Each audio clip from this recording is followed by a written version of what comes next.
Hi, I'm Metta Spencer, and we're about to get into a very important conversation about the role of social media in our lives today and how we can do that well and peaceably. How we can use the things like Facebook and Twitter and all these new uh, other platforms to do good things and not to create violence as we've seen lately. So, my guest today is Lisa Shirk, who's speaking from her home in Virginia, a couple of hours from Washington, D.C. And she is affiliated with the Toda Institute, which is I guess, a peace active organization in Japan. She does research and she writes from her home, and she has a couple of new books out. So no doubt we'll talk about the books. Hi, Lisa. Yeah. Swell. I want to get off on talking about social media right away, if you don't mind, because I tell you, I actually lie awake at night worrying about what to do because it seems to me so important. I'm myself going through a phase of having to decide what to do with these videos because I'd been disseminating them through Facebook, and Facebook has decided that they don't want anybody to be able to share or at least to advertise their videos in other countries. So we now have a time when a Canadian, I'm actually an American citizen, but living in Canada, I can't pay to have this video boosted in the US. So we'll have to find some other way to do it. We'll go through YouTube and we'll do some other things, but they're not probably as effective as this wonderful worldwide service of sharing videos with people around the world. And I can do that no longer. So they are doing this, and in fact, just yesterday, I'm sure you noticed that the Zuckerman has decided that they're going to stop emphasizing the importance of social issues and political discussions and so on. And they're going to try to emphasize instead personal messages and, sweet little unprovocative discussions. So we will show each other pictures of our cats and talk about our food and, what's on our plate and take pictures of it. And that's about the size of it. Well, the reason I've been doing these videos is because I think the most important thing the world needs right now is to have a number of serious international discussions about really important, even controversial, world-changing issues. And I've been making these videos for a year, and now they say that's not only antisocial, but it can't even be permitted. So here we go. You've got my dander up. I mean, you're hearing the fact that that Facebook has got me upset. Tell me what to do, Lisa. What's the matter with the way we're working with social media, and how are we going to fix this problem? Yes, well, the issue is complicated because social media and all these new technologies, including artificial intelligence, offer a lot of capacity to human beings. And so, earlier, a decade ago, we were hearing about the Twitter revolution in Egypt, and there was a lot of hope that these new social media technologies were going to improve the connection between people, support democracy movements, help people to achieve their goals in social cohesion and peace. And now what we've seen in the last few years is that these capacities are being used perhaps even more adeptly by people who have intent on dividing humanity, on destroying democracy, on undermining institutions that support social goods. And so, what first was posed as an opportunity for people like yourself to share information about peace, now there's a really large alarm bell going off in countries all over the world that these social media technologies are potent forms of communication for the most awful forms of communication that spread disinformation, fake news, um, undermine people's trust in institutions, sway elections by posting fake information and lies about different candidates, and really dividing people by sort of being based on a form of communication that favors outrage rather than dialogue. So what we know from the research is that on Twitter, on Facebook, people are more likely to share information that makes them angry. And so people are sharing all kinds of information, some of it true, some of it not true, that is based on outrage. And when people try to have conversations then on the comment sections, it's very difficult to have dialogue or really deliberation where people are exchanging views and understanding each other without the face-to-face contact and the human, really sort of the quality of communication where you're with another person and you care about them and you trust them because you're in a social setting that enables you to trust them. Without those contextual cues, people are just really hateful to each other and have a very difficult time listening to each other online.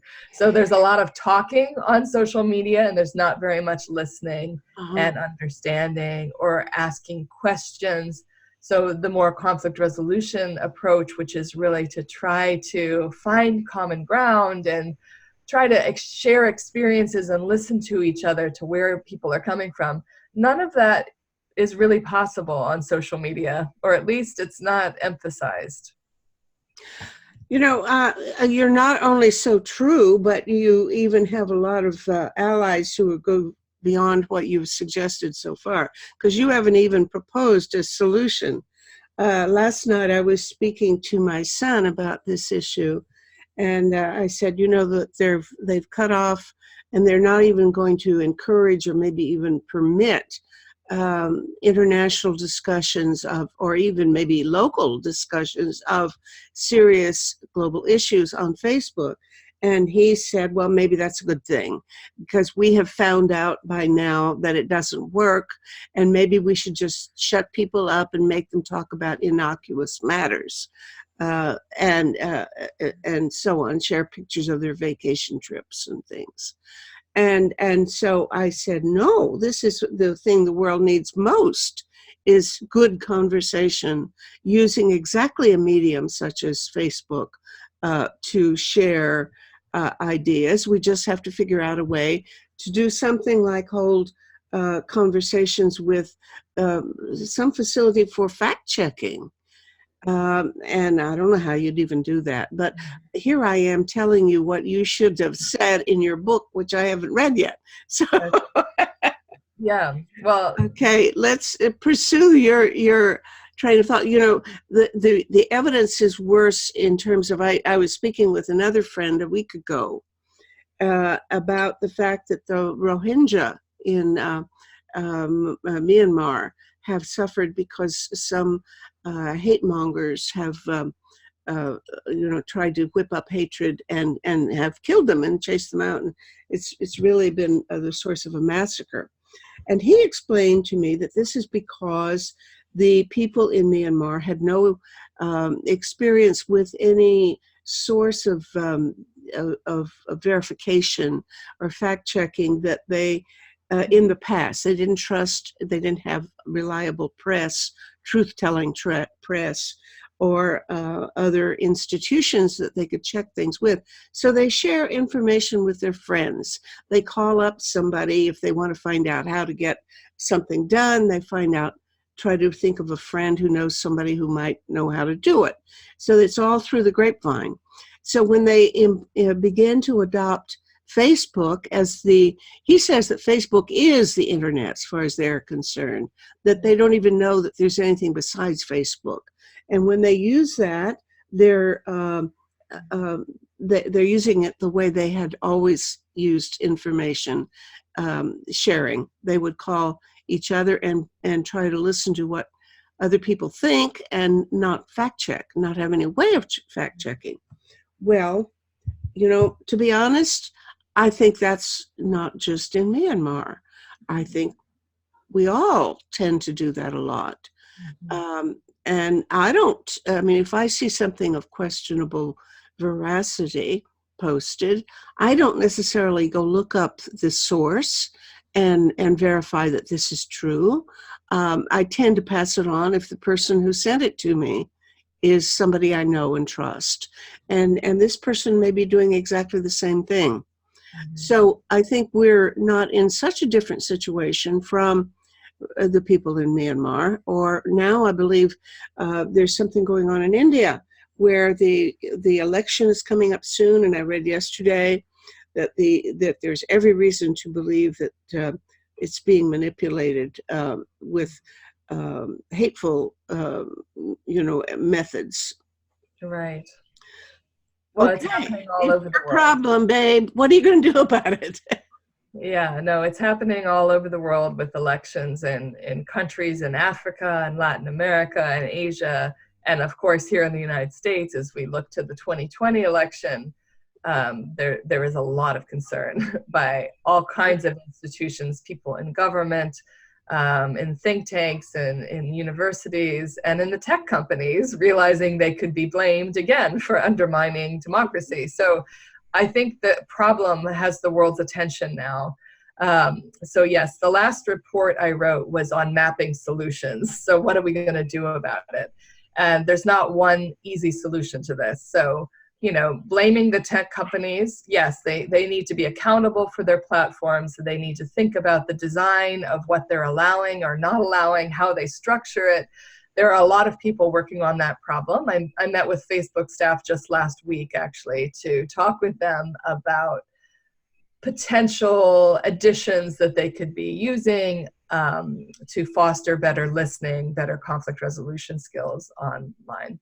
So working with the tech companies or pushing them is one strategy. Getting governments to develop regulations and taxing them for bad behavior. There's all kinds of proposals in front of parliamentarians and policymakers around the world. So, Germany, for example, passed a rule that Facebook, any social media platform, needed to be able to moderate content and remove it within a specific point of time, or they would face millions of dollars of fines. So these are the kinds of things governments are doing. But the third wheel of this is really civil society. And I think as somebody who is in the field of conflict resolution and peace building, it's not enough just to think tech companies or governments are going to solve this problem, because it is people in our own communities who are sharing this kind of information. And we need to have greater social media literacy. So we need to be able to fact check our own work and not just automatically share something. And I've learned that the hard way, as on Facebook, I have shared something that was not true. And then somebody tells me it's not true. And then I look it up and I'm like, well, I shared it because that other person shared it. And I need to have the habit of checking information. So we can all develop that. It can be in schools, it can be online training programs, just social media literacy. We haven't been taught how to use this new technology. But I also think, civil society can be involved in all kinds of campaigns. In Latvia and Lithuania, they are well known now for having digital armies of elves. They call themselves elves, to combat Russian trolls. So the Russian government has all of these trolling agencies planting disinformation in countries all over the world. We know about the US, but Russia's been planting disinformation in Latvia and Lithuania for many years. And their civil society is more advanced in thinking about how to combat that disinformation. And so when a Russian troll plants something on Facebook, these citizens who are volunteers. They have organized loosely. They call themselves an army of elves to combat the trolls. It's a very creative framing of how they're dealing with the problem, but really civil society is going to need to step up in terms of addressing information and debunking it. I think civil society can also be involved in what we call the Digital Neighborhood Watch. So some colleagues of mine here in Virginia, the former mayor Kai Degner and his wife Diana Degner, are leading an initiative called the Digital Neighborhood Watch program, which is trying to kind of get people trained in conflict resolution to use those skills in online comment sections in their local newspaper. Because this has really been abandoned to local trolls who post very hateful, demeaning things about African Americans and Latinos and immigrants from any part of the world.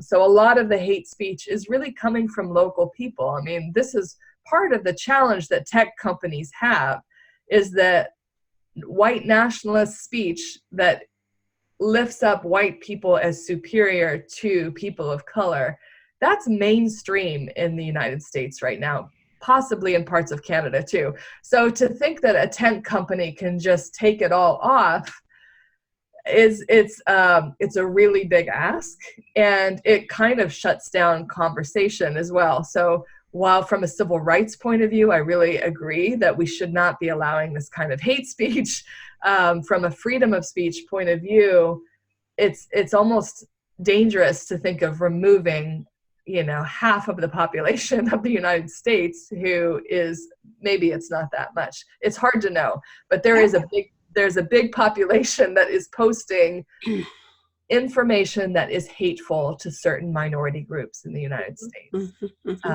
And so, again, I think civil society has to have a role in responding to that. So we're looking at what do tech companies do, what do governments do, and what does civil society do to help address this problem. Brilliant. I love the idea of the elves. And I had suggested such a notion in something I wrote a year or so ago, but how you organize something like that makes all the difference, I guess, and what the rules of the game are and so on. One of the things that, I think is a very interesting dilemma is when there is going to be censorship. And that amounts to censorship. If Facebook or Twitter are going to take down messages that they consider hateful, or that they don't even consider hateful, they just think maybe in some cases they're controversial. I mean, I've had my videos removed, or I have not been able to disseminate videos about planting trees, or about building codes and how sustainable building codes are desirable and what kind of materials to use, or biodiversity in agriculture, etc. Those are considered sensitive topics, matters of national importance. Well, okay, who should take off? I mean, somebody needs to filter out hate speech, but how do you go about it? And I think what Facebook did initially, anyway, as of a month or so ago, they had a list of topics that are forbidden, ranging from abortion to, the whole, anything with a little sensitivity involved was forbidden. I think I would start not with the content of the material so much as with that would be a second step. I think I'd start with trying to verify who the speakers are. Because in my case, it takes them no time at all to know that I've been on Facebook since the beginning, and then I'm a retired professor, and then I don't tell lies if I can avoid it. So they can verify the credibility of the person. And then when they get to somebody they don't have enough information about, that they're not sure, then of course you want to look at the content of what they're doing. But who's supposed to do this? And Zuckerberg 2 weeks ago, his opinions seem to be changing every day, but about 2 weeks ago he wrote an article in the Washington Post saying that he thought it would be very desirable for the government to regulate them, because he simply couldn't figure out, or his staff couldn't figure out, what is political and what's acceptable and so on. And that's so he'd rather toss that back in the lap of the legislators. Well, I don't like the idea of having the government regulate my speech. So that doesn't appeal to me one bit. In fact, I think the Constitution forbids it in the U.S. But I'd rather have an elected official do it than some private company that hires some God knows who to take 30 seconds, if that, to decide whether or not my speech is, reasonable or inflammatory, or based on too controversial a topic. So as between the two, well, I don't know. But I understand that there have been efforts to do things like have certain messages flagged as questionable. Having somebody say this post is the veracity is dubious, but that when they did that, it simply attracted more attention to the post. People were more likely to read things that are deemed controversial or uncertain, Right. maybe lies. Right. They like fake news. Right. What do you say about that? I mean, how do you get around our appetite for scandal? That's the interesting psychological part of this. And newspaper editors have known this for years. They have a phrase, if it bleeds, it leads, because they sell more newspapers the more people buy them, because there's a headline about some sort of bloody attack. I mean, this is why terrorism actually has gotten so much attention. Terrorism actually doesn't kill that many people every year, but terrorism is so dramatic and so bloody that it makes the headlines in our media, even though there are threats that kill far more people. Relative to all the other threats in the world, terrorism is a rather small one, actually. Yeah, right. But because the media makes money based on people's, they're buying it, and they buy it when it bleeds. So if it bleeds, it leads. In newspapers, the same principle of human psychology is the same, where we're drawn to the car accident on the side of the road. Traffic slows down and we all look. Can we see somebody hurting? It's a really, our brains, the Center for Humane Technology in San Francisco has been putting a lot of this information together. And they talk about our brains are still Paleolithic. Like, we have a reptilian brain that is, sort of on fight or flight alert. I would prefer to believe that it's really just uneducated people, and all we have to do is step up our literacy programs, or teach kids in school a little bit more about serious thinking. But the truth is that we're all that way. I am too. And that's what scares me is of all the tasks before us, so many people say, well, to make peace, you have to start with changing human nature. Have to overcome these bad traits in human beings. If we just raise children a little better, we'd be home free. But I can't think of anything more difficult in the world than changing the way people behave emotionally and in their interactions. So I'm not immune to that kind of thing. And that's what's really troubling about it. We have to find institutional means of overcoming our own worst psychological tendencies. Right. I think. Yes. So like I was saying, the Center for Humane Technology has this saying, we have Paleolithic brains, we have medieval institutions that are still quite limited, and we have godlike technology that knows us better than we know ourselves, because it knows how much we're sleeping at night, where we are, who our friends are, what we buy. technology now is monitoring everything about us. It truly is godlike. And we need institutions to protect us from the technology that we have created, because our brains are very vulnerable to addiction, to social media, and to the kind of impact it's having on our brains and our social lives that we're not even fully aware of and really can't probably control, because, again, of our Paleolithic brains that have this very deep, the reptilian core of the brain it just has a strong appeal to emotion. And social media spreads emotion like a virus. It's like the measles outbreak. 90% of the people in the room, will feel it, will catch it if they're exposed to it. So I don't think people fully appreciate that social media literacy and education is important, but it will never be enough.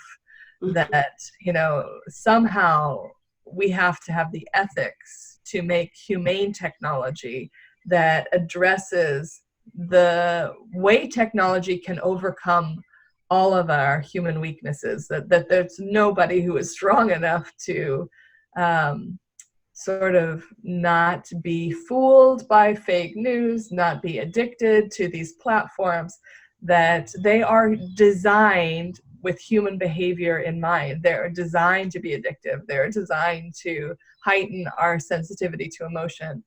And so that, technology is quite frightening for the future of humanity. It offers many solutions and can be quite wonderful, but we also have to be aware that it has a lot of threats for the survival of our species. Right.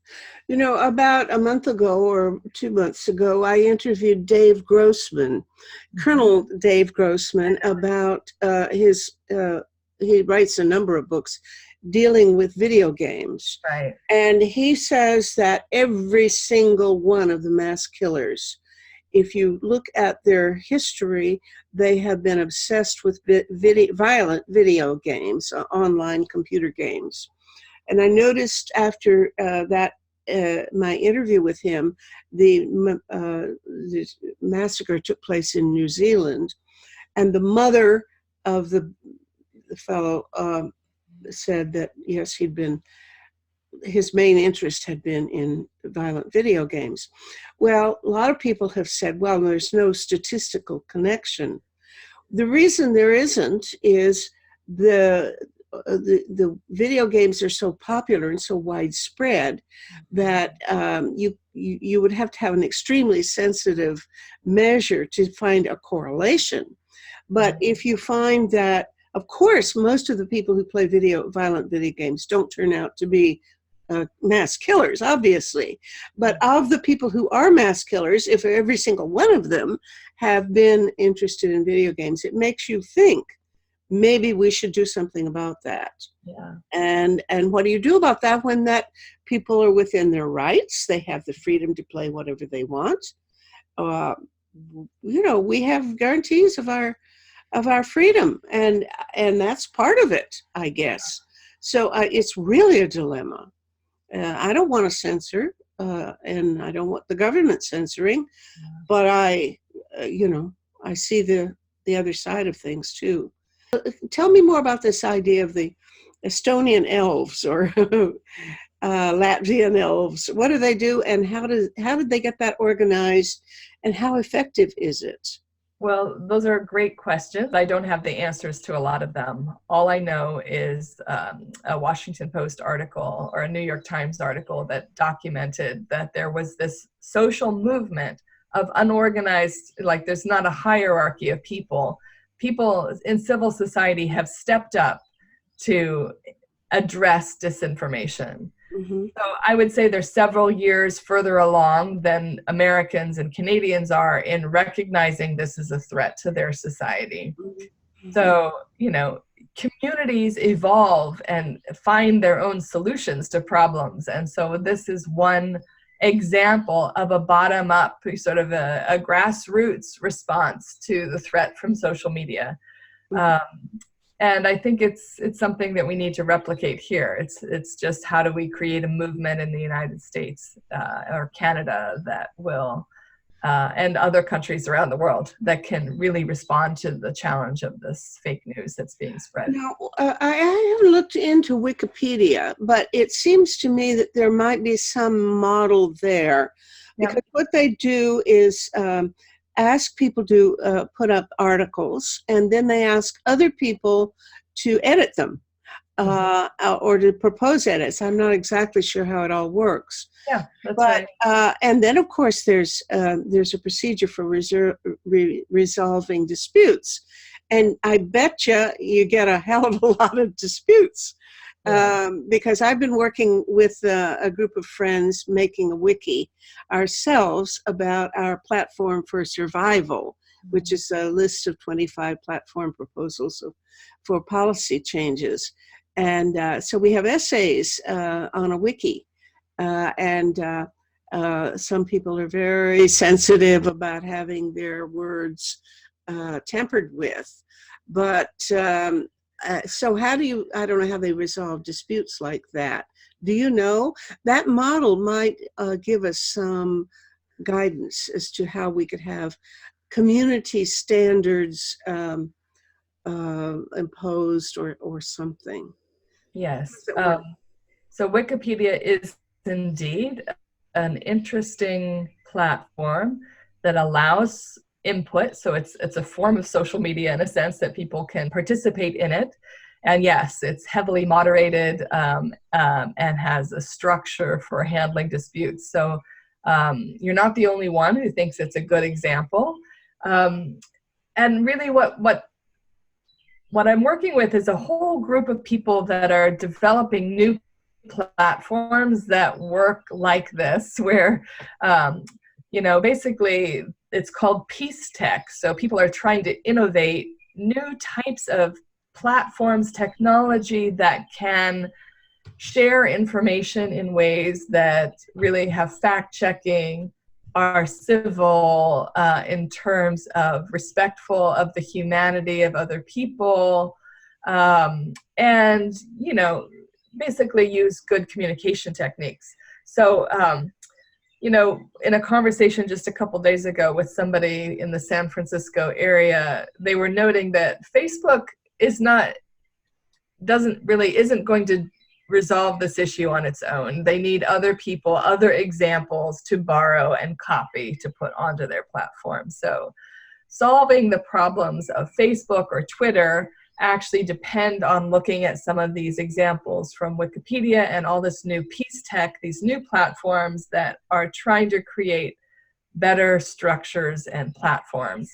The problem with that, can I just go on, is that Wikipedia is paid for by users. And so if you go to Wikipedia, you may be asked to donate to pay. And so all of us users contribute. It's free and available to everyone, but the people who can pay for it. Facebook operates on a completely different economic model of selling ads. And so they offer it for free, but in return, they are gathering information and data on each of us users that they sell to advertisers who place ads on their website. So the economic model of Facebook is for more people to share more things, which is very different than Wikipedia, because Wikipedia is not asking you to submit information. You can go there and use it all you want, and they're not collecting any data on you at all because their economic model is fundamentally different. Mm-hmm. And so that's where it's not a simple solution to just say, well, look at Wikipedia. Some people say if people who could paid for Facebook, it would have a different model. It would have a model of users paying for it rather than them collecting data on us to sell to advertisers. And basically, many of the books that have been written say that is the fundamental problem, the economic model of Facebook, which is collecting information on us, rather than like Wikipedia, which is putting out relatively good information, but is is free to users, but is user funded. Mm-hmm. Okay, now actually, this brings up the question of privacy, because I would say that 90% of the objections, I'm exaggerating, but a lot of the objections that are raised to social media, and in particular Facebook, have to do with the notion, this business of collecting information about us. I have very little sense of privacy. I will tell you almost anything online if you want to know, more than you want to know. I mean, I just don't keep much. I have very, very few secrets. In fact, scandalously, I think I'm exceptional in that I will share things that other people would not share. So I don't have any sense, and nor do I have any impression that anybody has ever used any of my secrets in a way that I dislike. Of course, I'm not going to give you my password, that kind of information that is used to retain access to my bank account and so on. But I don't think that using information about what it is my favorite kind of clothing. I like velvet.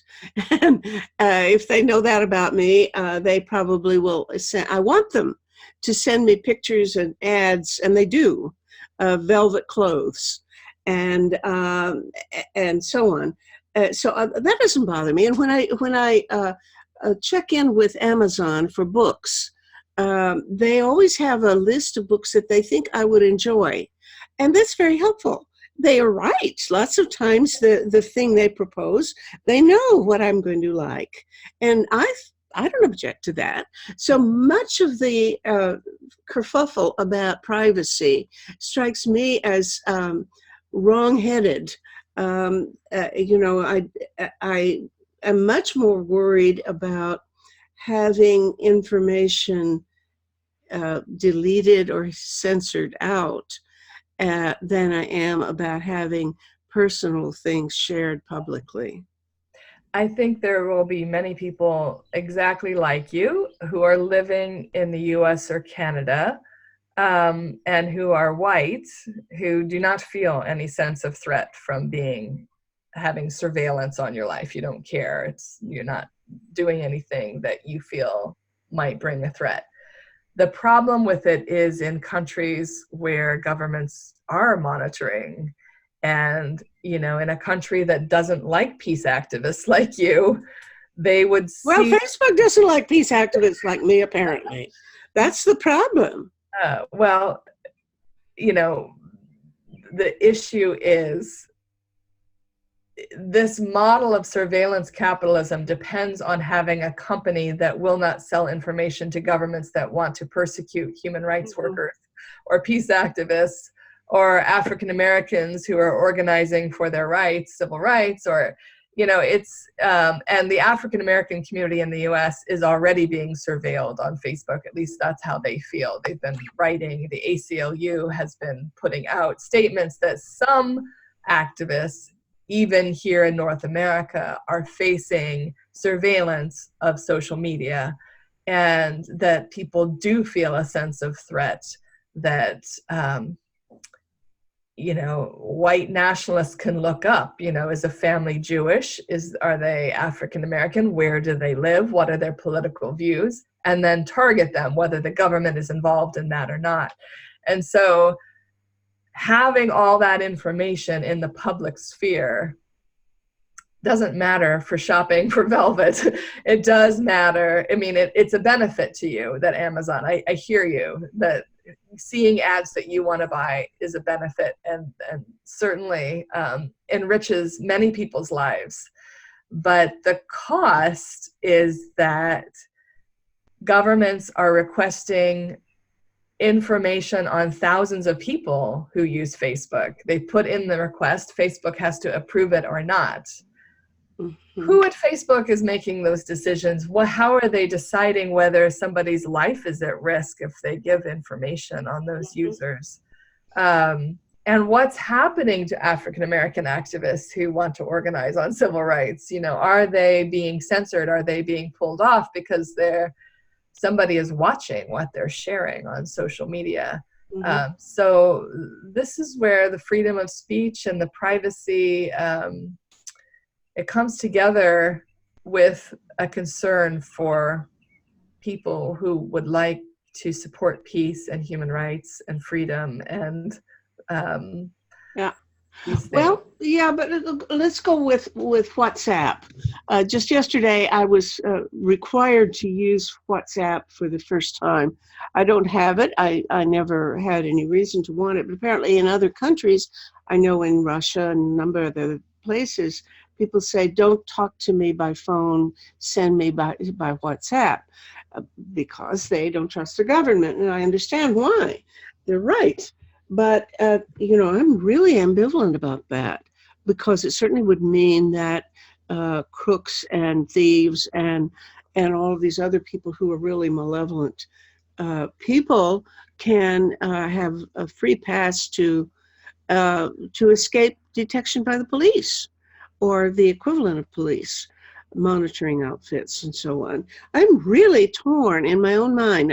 Half the time I think, of course, we want freedom to discuss anything privately, and the other half of the time I think I'm not so sure. Where do you stand on that, and what kind of it? There's no middle ground, is there, or is there?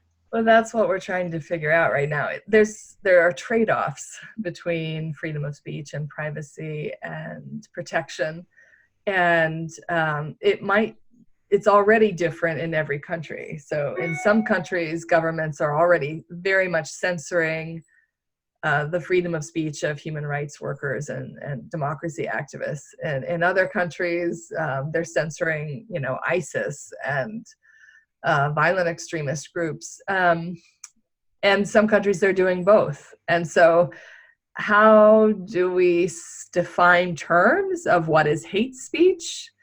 It's not an easy answer. And there's, No.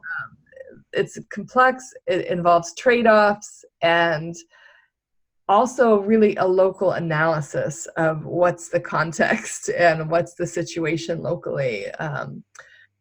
Because, sort of technology operates in an ecosystem, and the government regulations and the nature of society and the history of division, all of these things play into the impact that social media and freedom of speech are having on that society. So, well, do you know anybody who's made any progress towards solving it? I mean, I just, my wheels spin when I think about it. I have no idea how to resolve the contradictions, and I think the contradictions are real and very important.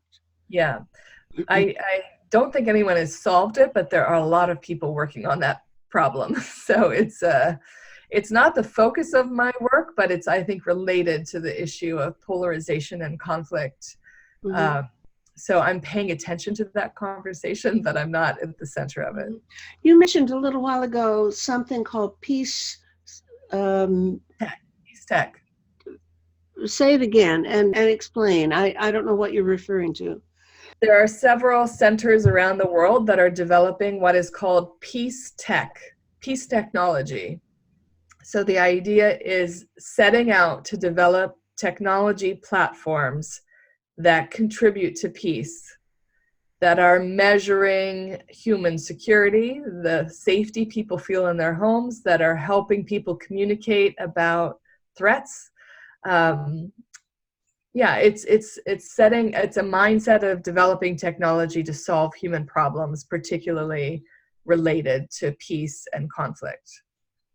So in Washington, D.C., there's a Center for Peace Tech. There's a Peace Tech Lab.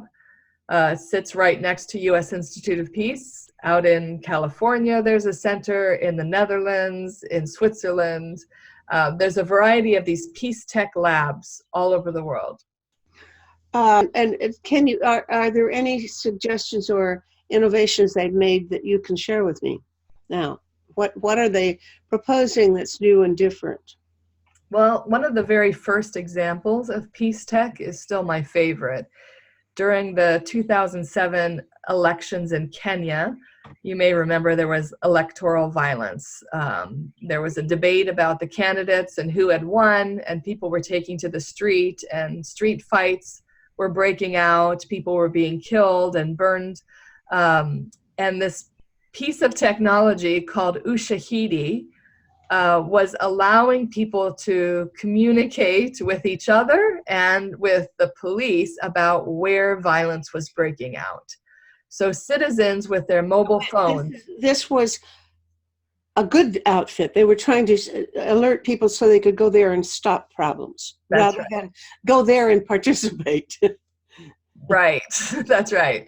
So citizens on their mobile phones had an application called Ushahidi, which allowed them to report where violence was breaking out.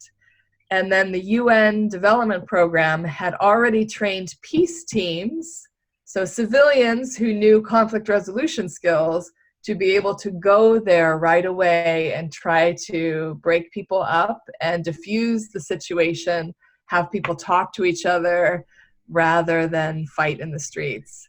And if those peace teams didn't work, then the Kenyan police were called in. But there was a sense that there was a civilian first resort, that somehow there was a peaceful response first to try to break up the violence. Did it ever work? It did work. It worked all over the country. And so this was one of the first examples of peace technology, a piece of an application platform that specifically enabled people to stop violence, to prevent violence. Mm-hmm. Wow. Okay. That sounds something for us all to look into. Maybe we should put it in Peace Magazine, something about that.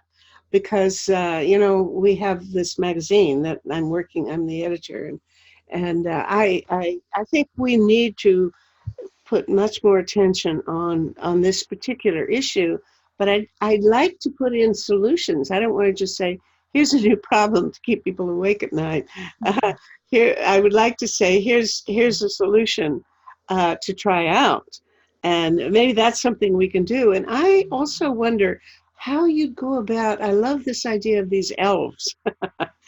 And they strike me as similar maybe to the people who work on Wikipedia, who volunteer to monitor the veracity of various things. Yeah. It would be very, very interesting to figure out how a service of that kind can be organized, right, and how it would be recognized officially by a private company like Facebook, right. Right. Exactly. Do you have any? Maybe we should get some tips from the Estonians. Yes, I think so. We need to learn from them. Okay. So, we have just a few minutes to finish talking about the other things that you're doing. And I've drawn you so heavily into the topic that interests me that I really haven't given you a fair chance to talk about the other things you're doing, such as a new book that you have just published. And I want to hear a little bit about that. Okay. I think we could talk again, as you suggested. But there's two new books that I have out. One is co-written with Nadine Block, and that is called Synergizing Nonviolent Action and Peace Building.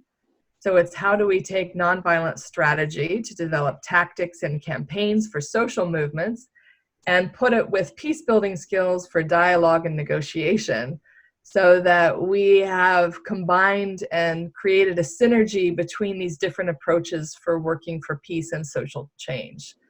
So that's one book. It's published by the U.S. Institute of Peace. It's a free book, so it's online, downloadable. There's going to be videos and a multimedia approach for really fleshing it out.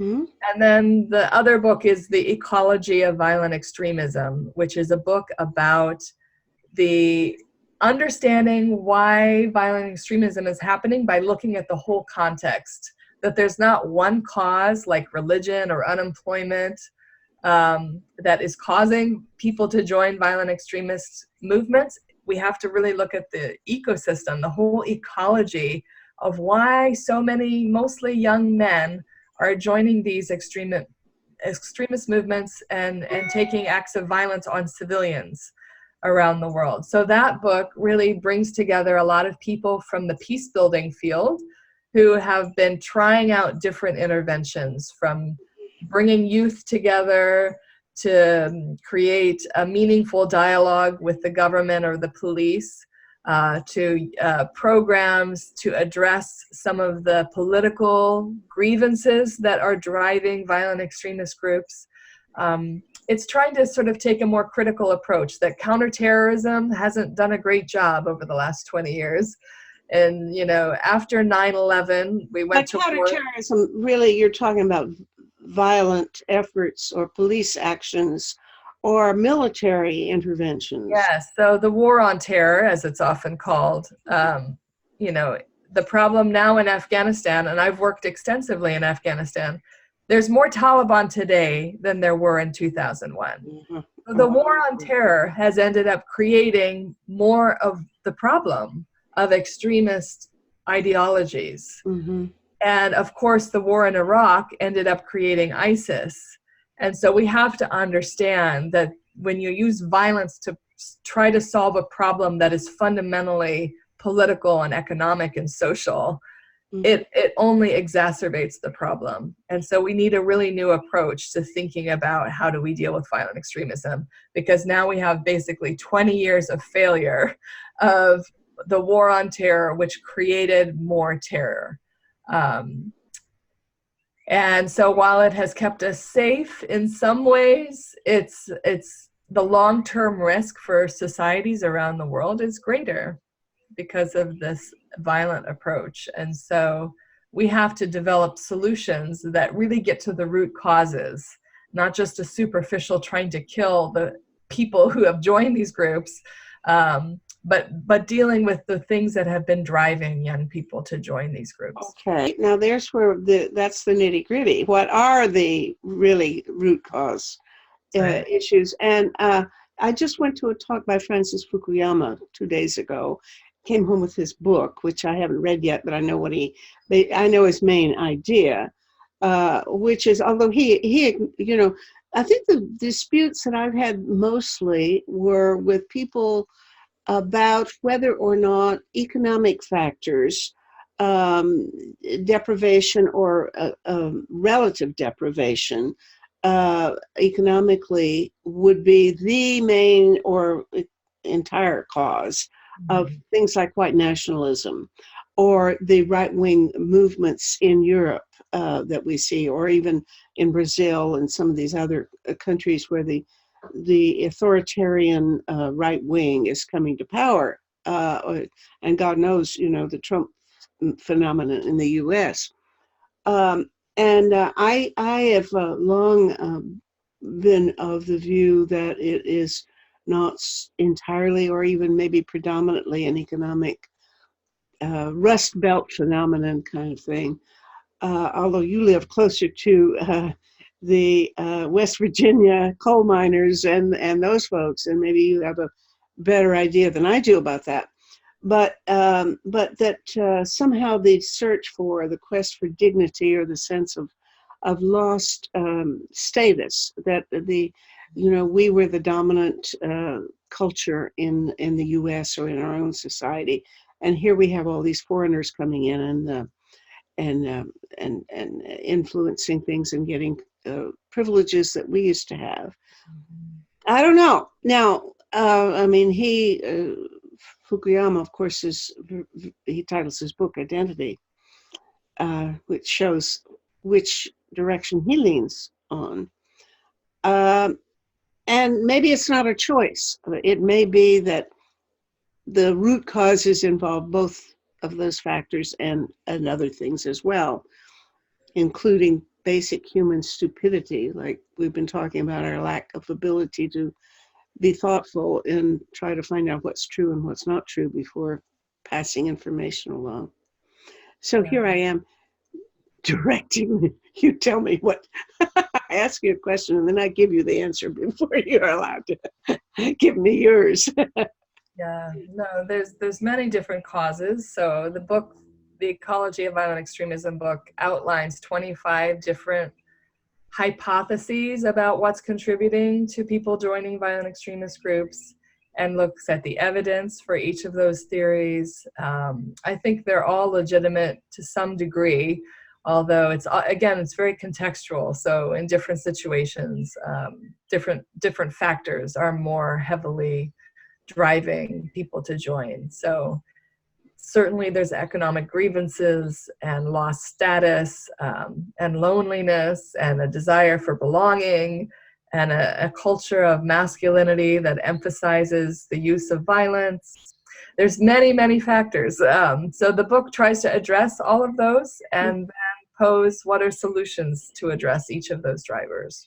Separately, or is there any way to combine your solution? Yes. I mean, the integrated programming in peace building is what we always talk about. So when you design a program that addresses multiple factors at the same time, that's much smarter than trying to hit each of the factors individually. So okay, tell me how what such a program would look like, or does look like. Are there such programs already functioning? yeah, there's lots of integrated programming. The example I give in the book, and the one I like the most, is when I was working in Iraq, there was a small Iraqi peace building organization that was going into Iraqi Kurdish villages and helping communities develop a structure for improving their community. So they would form a governing council, and they would make sure that there were different ethnic and religious groups on that council, men and women, young people, old people. So it was a rich group of people in terms of their diversity. And together they would talk with the community about the development priorities. Was it employment generation? Was it education? Was it healthcare or water? And then the community would work together to achieve these development goals. And they were supported with conflict resolution skills and solving conflicts that came up in making these priorities. And what they found is in communities where these governing councils worked, they were immune to ISIS or other groups coming in to recruiting the young men. There was a sense of belonging, of social cohesion. The community had goals, a vision. There was hope for a better life. It addressed many of the factors that were contributing to people joining violent extremism. Mm-hmm. It's just really good development, good peace building work when you try to address multiple things at the same time. Well, that assumes, it sounds wonderful. I'm all for it, obviously, but it assumes that that there's a locality where extremism tends to arise, and that you can work within a community of people who already physically are, in the same spot, in the same town or region. But I don't know how you would deal with that when it comes to reaching out to young men who get recruited by the internet.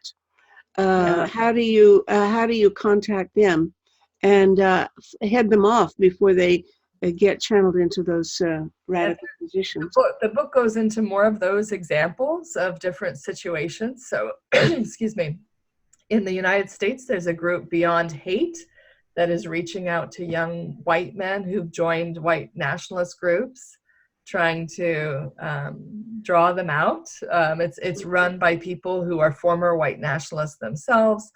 There's all kinds of examples and all kinds of interventions programs that can be done. I see. Wow, you've opened a whole new path of inquiry for me. Goodness, I've got to spend the rest of my life trying to check out all these good things you've proposed. So it's been a delight talking to you. A delight if we can talk about having fun discussing very horrible things. And it's a pleasure to get to know you, and I appreciate your contribution. So we'll be back in touch. Thank you so much, Lisa. Take care. Okay, bye. This conversation is one of the weekly series Talk About Saving the World, produced by Peace Magazine and Project Save the World. Please visit our website at tosavetheworld.ca, where you can sign the Platform for Survival, a list of 25 public policy proposals that, if enacted, would greatly reduce the risk of 6 global threats to humankind. Come back next week for another discussion of a serious global issue.